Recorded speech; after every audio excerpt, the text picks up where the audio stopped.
I was 32 years old when the illusion of family loyalty shattered in a single evening.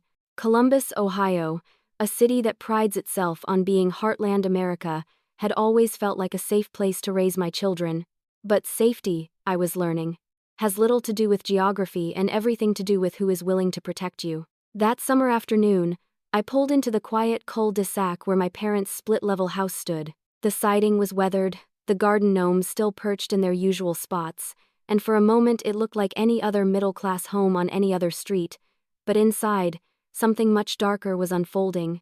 When I opened the door, I expected the normal chaos of cousins playing, cartoons blaring, and my parents pretending to be exhausted but proud grandparents. Instead, I caught the tail end of a sentence that hollowed me out.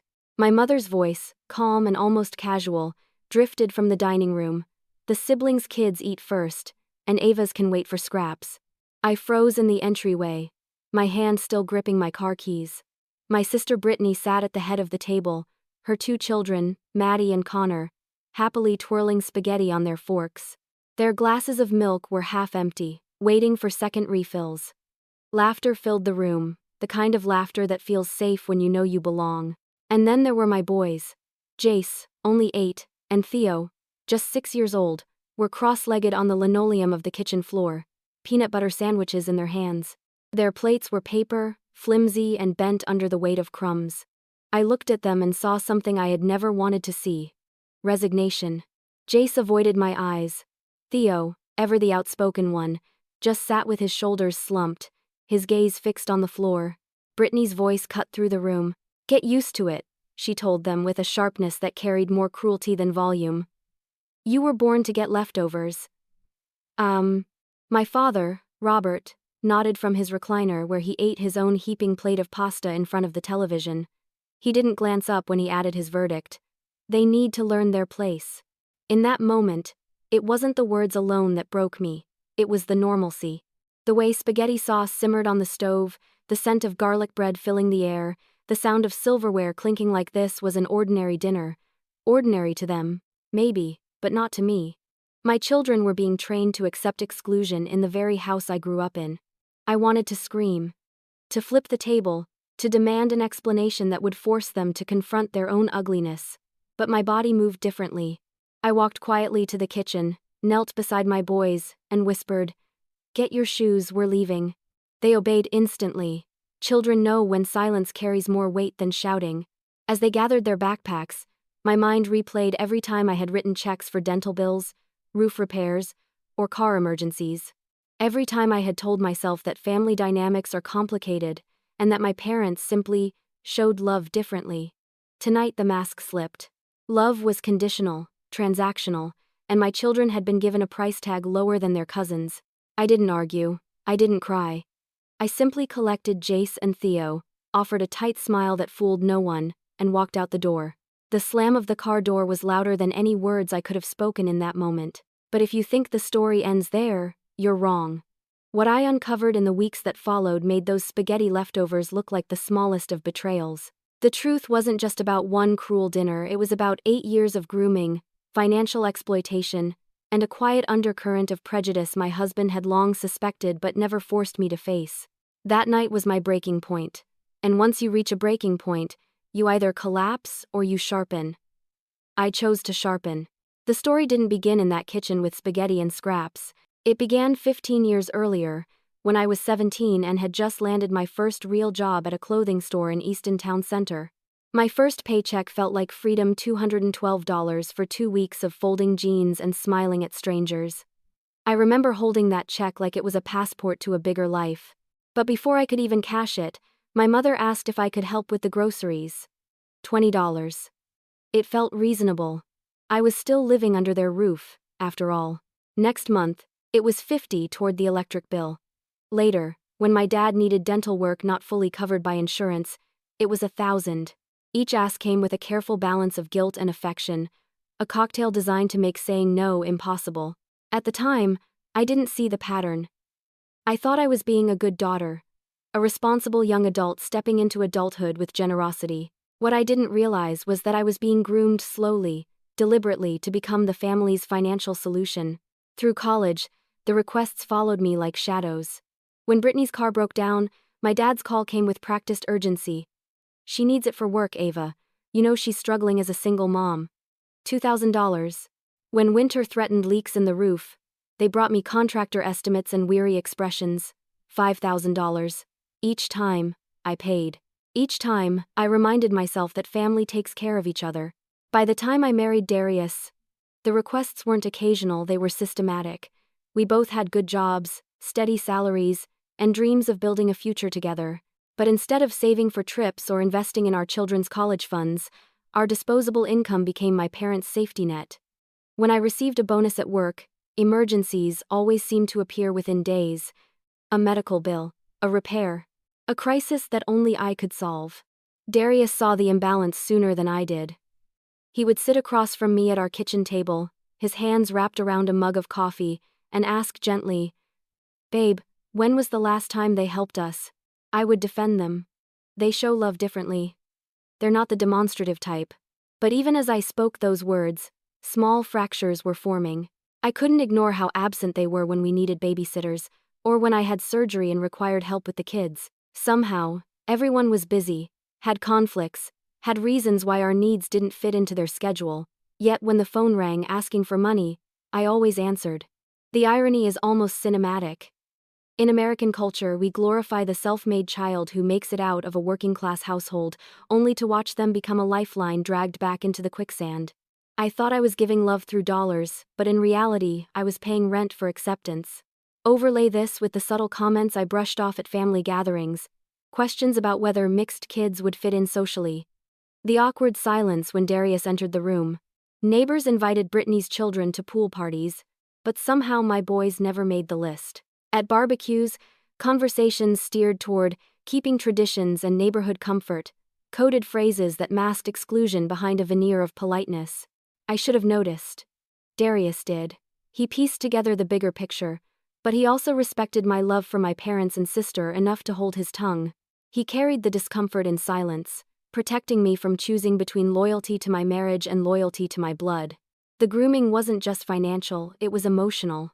My family had trained me to equate sacrifice with love, to believe that withholding money was withholding care. Each request reinforced my role. Ava, the reliable daughter, the success story, the one who could shoulder everyone else's weight. And I wore that role like armor, not realizing it was hollowing me out inside. Looking back, I see how insidious it was. The careful mix of praise, "You're always so responsible," and guilt. We hate to ask, but we have no choice. The dual narrative that I was both savior and selfish if I ever hesitated. This was the invisible architecture that built to the moment in that kitchen, where my children sat on the floor eating scraps. It wasn't just about dinner. It was about the message, Ava gives, we take, and her children will inherit the leftovers. If I had recognized the grooming earlier, maybe I could have stopped it sooner. But sometimes you need the sharp pain of betrayal to finally see the shape of the cage you've been living in. And that night, after spaghetti and whispered cruelty, I realized I wasn't just paying their bills. I was paying for the privilege of being disrespected. The night it all came crashing down didn't start with a fight. It began like any other weekday, with deadlines at the office and texts from my kids asking when I'd be home. My client meeting ran late, so I called my mother and asked if she could keep Jace and Theo a bit longer. To my surprise, she agreed without hesitation. That should have been the first red flag. My mother rarely volunteered extra time with my boys, unless she needed something in return. When I pulled into their driveway at 6:30, I heard the unmistakable sound of children's voices, but it was segregated sound. Laughter from the dining room, softer murmurs from the kitchen. I opened the door with my spare key and froze.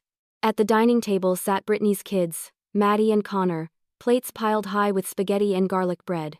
Their glasses of milk stood tall and frothy. My sister lounged comfortably, scrolling on her phone, while my father occupied his recliner, a plate balanced on his lap as the television hummed. The scene was warm, ordinary, safe if you belonged to that table. In the kitchen, Jace and Theo sat cross-legged on the linoleum floor, paper plates balanced on their knees, peanut butter sandwiches, no milk, no silverware, no laughter. My mother bustled between rooms, clearing Maddie's empty plate, as if the kitchen floor were a perfectly reasonable dining arrangement for two little boys. I walked in slowly, my heart hammering but my voice steady. Hey guys. How was your day? The scene is walking today. Fine, Jace answered quietly, his eyes flicking away. At 8, he had already learned to minimize his feelings to avoid making waves. They were busy, Theo added bluntly. At 6, he hadn't yet mastered the diplomacy of silence. I glanced at the stove. A large pot of spaghetti still sat there, half full. Enough to serve 3 more meals. What did everyone have for dinner? I asked, though I already knew. Spaghetti, Maddie chirped proudly. It was so good. And what did you boys have? Sandwiches, Theo said, matter of fact. Grandma said there wasn't enough spaghetti for everyone. I felt my stomach twist. My eyes darted to the pot, steam still rising, sauce clinging thick to the sides. The lie was plain.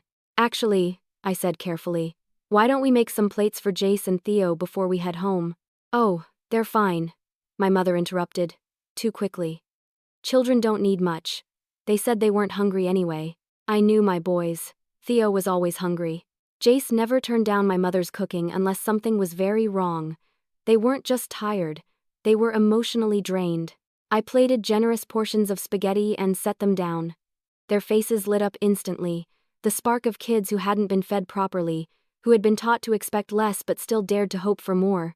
While they ate, I asked about the day. Did you all play games? Go outside?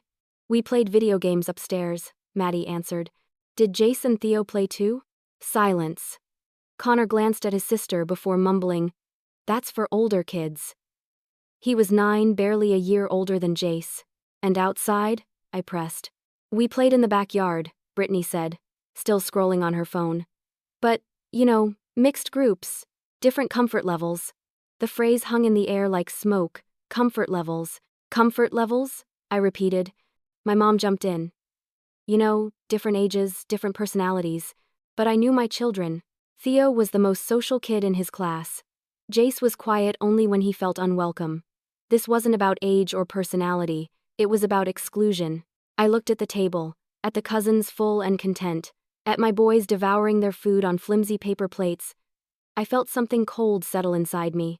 My children were being taught that even in their own family, they were guests, second class. On the drive home, the silence in the car was heavy.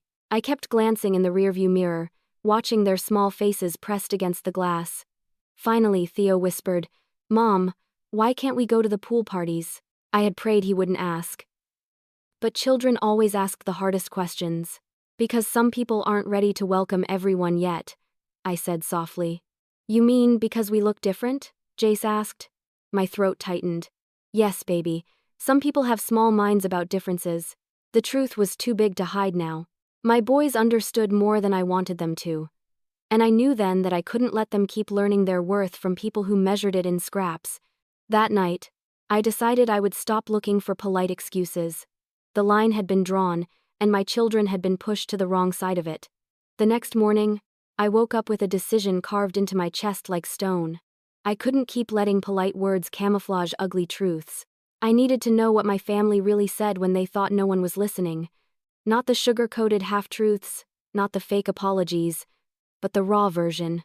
By noon, I parked 2 houses down from my parents' place, the Ohio heat rising off the asphalt in waves. The neighborhood looked postcard perfect, trimmed hedges, kids' bikes tossed on lawns, the faint smell of backyard grills firing up for summer lunches. But the real story wasn't in the curb appeal, it was behind the kitchen walls, in voices that thought they were private. I slipped in through the back door using my key, stepping into the mudroom where the air smelled faintly of detergent and dog food. My phone, set to record, slipped into my pocket as I crept toward the kitchen.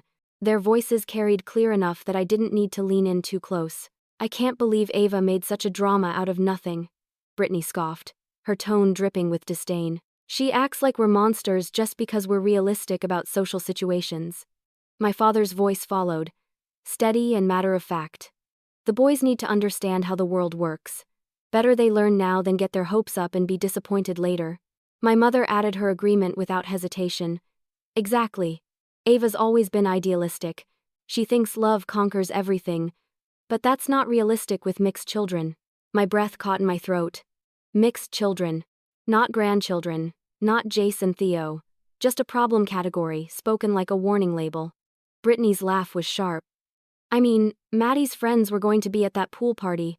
What was I supposed to say if Ava's kids showed up? Everyone would ask questions. It makes us look awkward. The neighbors already notice.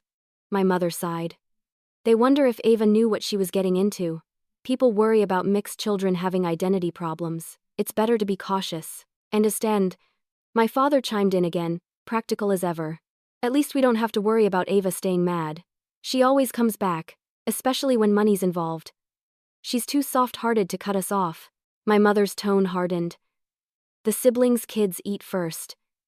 That's just how at Island, the normal-looking children get priority. Ava's boys were born to get leftovers. They need to learn their place. The words sliced through me. I pressed my palm against the wall to steady myself, the cool paint grounding me while my hands shook. For a moment, I thought I might vomit. My sons 6 and 8 years old were being reduced to defects, burdens, shadows of real grandchildren. And worse, my family wasn't ashamed. They believed they were doing me a favor by preparing my kids for a harsher world. That was the final fracture.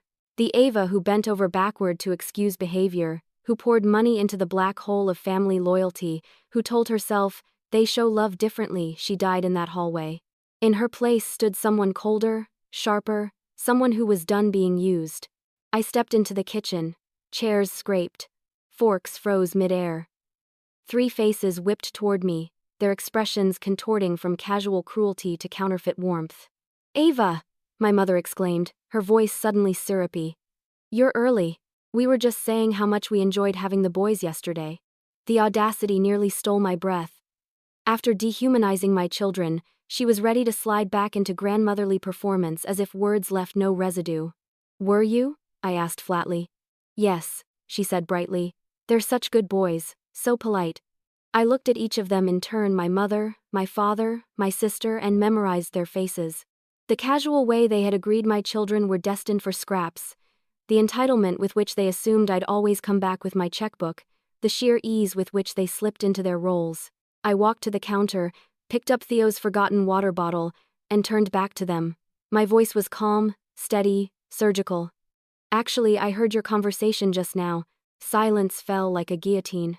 "What conversation?" my mother asked weakly. "The one where you said my children should expect scraps while their cousins get priority.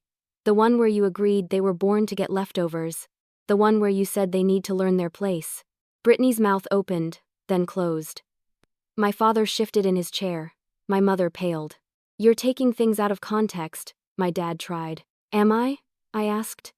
"Tell me what context makes it acceptable to tell 6- and 8-year-old boys that they deserve less because of who their father island. Commences." No one answered. Of course they didn't. There is no answer that makes ugliness less ugly. I straightened, gripping the water bottle like it was evidence in a courtroom. "I've been your safety net for 8 years. Your reliable ATM. But family isn't just about money. It's about how you treat the smallest and most vulnerable. And you failed." Their silence was my confirmation. I turned and walked out, every step echoing like a verdict. That day, I didn't just leave their house. I left the role they had written for me. That night, sleep never came. I lay awake listening to Jace's soft breathing down the hall, Theo's occasional restless kicks against his sheets. My husband Darius sat with me in the kitchen at 2 a.m., the dim glow of the fridge light stretching our shadows across the floor. I told him every word I had overheard. His face stayed calm, but his eyes betrayed what I had long refused to see. He wasn't surprised. Hurt, yes. Angry, absolutely. But surprised? Not anymore. "We can't keep living like this," I whispered. "I've been blind, Darius. Not just to what they think of you and the boys, but to the money, to how deep this goes." He nodded. "Then, stop being blind. Look it in the face. Every dollar, every transfer. Put it all on paper." The next morning, I did exactly that. I called in a personal day at work, made coffee strong enough to sting, and sat at our kitchen table with my laptop and a yellow legal pad. For years, I had avoided looking too closely at the pattern. Now, line by line, transaction by transaction, I pulled receipts from bank statements, Zelle logs, Venmo transfers, checks I'd written in shaky cursive at the last minute. It was worse than I imagined. Over the past 3 years alone, I had sent $47,000 to my parents and Brittany, mortgage assistance, car payments, medical emergencies, roof repairs, insurance premiums. Looking further back, 5 years earlier, the amounts were smaller but constant: $200 here, $500 there, but always in motion, always flowing away from the family I was supposed to be building and into the family that only called when they needed. When I added it all up across 8 years, the number nearly made me choke. $127,000. $127,000. Enough for a down payment on a house in Columbus. Enough to fully fund Jace and Theo's college 529 seconds. Enough to take the road trip across the Southwest Darius and I had been daydreaming about since our wedding. Instead, it had been siphoned away, disguised as love, wrapped in guilt, normalized into obligation. I called a CPA I trusted. We met over Zoom that afternoon, my spreadsheet glowing on the screen. "Ava," she said carefully, "what you've provided isn't just generosity. It's systemic support. They've been living partially on your income." Her words hit me harder than the total. Living partially on your income. I had become their second paycheck, their invisible coworker, their silent provider. "What would you recommend?" I asked. "Immediate cessation," she said without hesitation. "You're subsidizing adults at the expense of your own family's future. You have no legal obligation to continue, unless there's a signed agreement, and if there is, I'd need to review it." "There isn't," I admitted. "Everything was verbal, promises to pay back, promises they never kept. And he said in time and tonight ticks of, and wanton devotation. Then you stop, today." After the call, I reached out to a family lawyer a colleague had once recommended. I needed to know my exposure, my options. His response was blunt. "Voluntary support is just that, voluntary. You can walk away at any time. If you've co-signed loans, you'll need to remove yourself through refinancing or payoff. Otherwise, you owe them nothing." That last sentence echoed like a bell in my mind. You owe them nothing. By evening, I had a plan. First, I logged into my bank and canceled every automatic transfer, mortgage assistance, insurance premiums, emergency fund top-ups, gone. Then I called the mortgage company where I was listed as co-borrower on my parents' loan. "What are my options for removing myself?" I asked. The answer: they would need to refinance without my income or sell the house. Either way, my signature was no longer going to keep their roof over their heads. Next, I called Brittany's auto lender. I was listed as co-signer there too.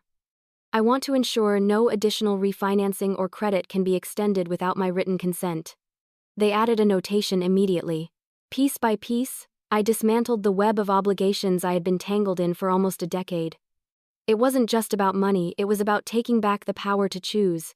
When Darius came home that night, I showed him the spreadsheet, the calls I'd made, the steps I'd taken. He put his hands on my shoulders and said quietly, "You did more than cut them off, you set us free." For the first time in years, I felt the knot in my chest loosen. The fear of confrontation was still there, but underneath it was something stronger. Resolve. Boundaries aren't cruelty.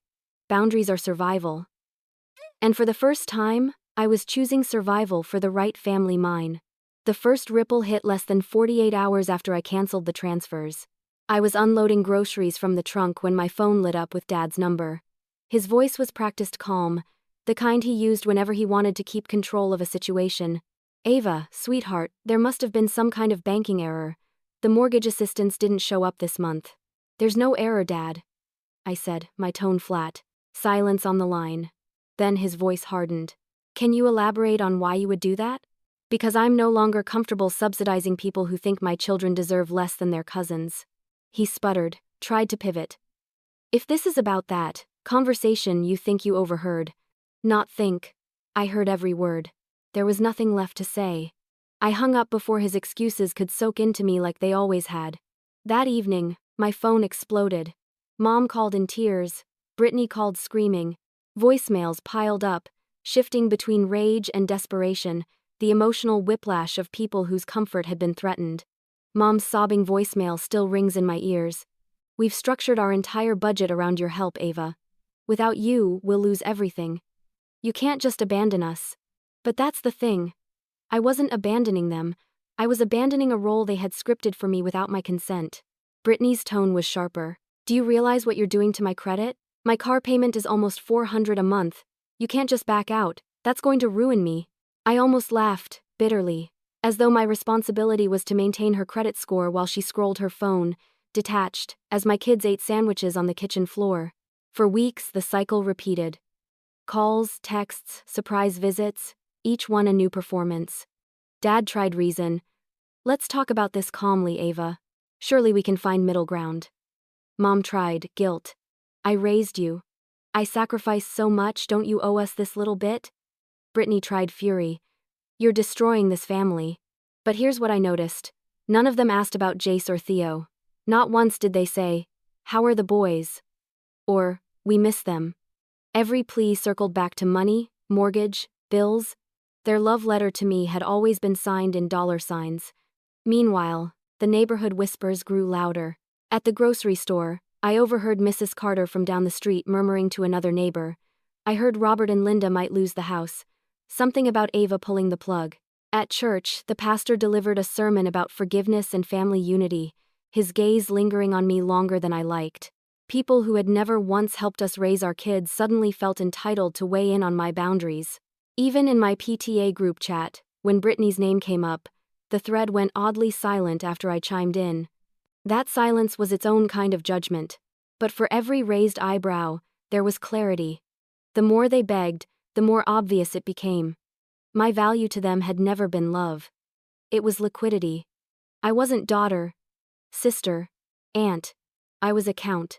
I started writing down the phrases they used in their calls, almost like cataloging evidence in a documentary case file. We need you. We can't survive without you. You know you'll come back. Never once. We love you. Never once. We were wrong. As their lives began to buckle under the pressure, Mom and Dad quietly listing their house, Brittany asking friends for side jobs, the mirror flipped. For the first time, they were being forced to live within their own means. And in that reflection, I saw the truth I had spent years avoiding. I had been financing not just their bills but their entitlement. The fallout wasn't just financial, it was moral. Their panic revealed their priorities. And in that revelation, my own resolve only hardened. By the 4th month, the storm had shifted. The screaming calls slowed, the guilt-laced voicemails became shorter. And then something happened that I never expected. My father asked Darius to meet for coffee. Just the two of them. Darius told me about it while I was rinsing dishes one evening. He texted me, he said, holding up his phone like it might explode. Wants to meet tomorrow. Says he wants to apologize properly. I stared at the screen, stunned.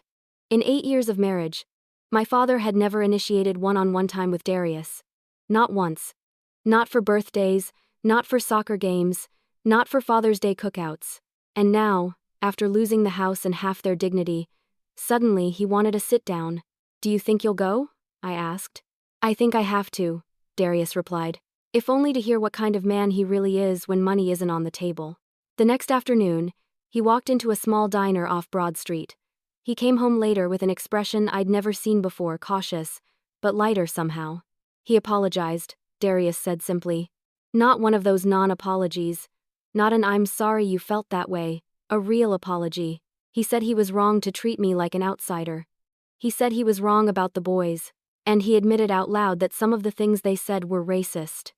I leaned against the counter, letting the words sink in. For years, I had craved that acknowledgement, but never believed it would come. Do you believe him? I asked. Darius thought for a moment, then nodded slowly. I think he's scared. But I also think he meant it. He asked about Jace's art. About Theo's soccer season. He wanted to know Ava. Not just to check a box. That same week, my mother called me. Her voice was quieter than I'd ever heard it. We've started family counseling, she said. We're learning about unconscious bias, about how our behavior affected you and the boys. We want to be better. Mom, I said cautiously. If this is about me turning the money back on. No, she interrupted quickly. The money is gone. We know that. This is about the boys. About facing who we became and fixing it. Thank you for watching. It was the first time in my life she'd said something that didn't sound like strategy. For the first time, she sounded human. 3 weeks later, we had our first attempt at a family gathering. Not at their old house, it had been sold to pay off the mortgage. Not at mine, I wasn't ready to open that door. We met at a neutral space, a local restaurant with red vinyl booths and crayons on the kids' menus. Everyone paid for their own meals. There was no financial entanglement to twist the air. I watched like a hawk as my parents interacted with all 4 grandchildren. They asked Jace about his art project and actually listened when he explained brushstrokes and colors. They clapped when Theo recounted his soccer team's winning streak, their voices genuinely animated. They spoke to my children as though they were worthy of attention, not afterthoughts, not liabilities. It wasn't perfect. Old habits don't vanish overnight. But there was no dismissive glance at Darius, no awkward silence when my boys laughed too loud. The conversation felt balanced, almost normal. After dinner, my mother pulled me aside in the parking lot. The night air smelled of rain and fried food. Her hands shook slightly as she spoke. "Ava," she said, "losing your financial support was the best thing that could have happened to us." I raised an eyebrow, skeptical. It forced us to see ourselves, to realize we were putting money over family, comfort over love. It made us face what we had become. For a long moment, I just looked at her, searching her eyes for signs of manipulation. Instead, I saw something I hadn't expected. Remorse. Not polished, not perfect, but raw. Maybe they weren't fixed. But maybe, for the first time, they were trying. In the months that followed, we began meeting in smaller, quieter ways. No more staged Sunday dinners with power dynamics hidden in casserole dishes. Instead, a walk in the park, an ice cream stop after school, a Saturday morning at the library. My boys started to feel seen, not managed. Jace came home one evening holding a letter. It was from my mother, handwritten, shaky cursive on lined paper. In it, she described his art in detail, how his imagination reminded her of my grandfather's sketchbooks. Theo received one too, praising his fearless energy on the soccer field. For once, her words were not about money or sacrifice, they were about them. It struck me then. The shift wasn't in bloodlines or shared DNA. It was in accountability. My parents had lost the house, the safety net, the false comfort of knowing I would always step in. And in that loss, they began to understand what real love costs, not dollars, but humility. At a small gathering 6 months later, Theo leaned against me in the car on the way home and asked, "Mom, are Grandma and Grandpa different now?" I looked at him through the rearview mirror, his brown eyes searching mine. "What do you think?" I asked. He smiled faintly. "I think they're trying." That was enough for me, because trying meant they had finally started to learn what I had known all along. Love without equality is just control, and family without respect is just theater. Boundaries didn't destroy us. Boundaries gave us a chance to start over on new terms, with a contract written not in money, but in love, that finally included everyone.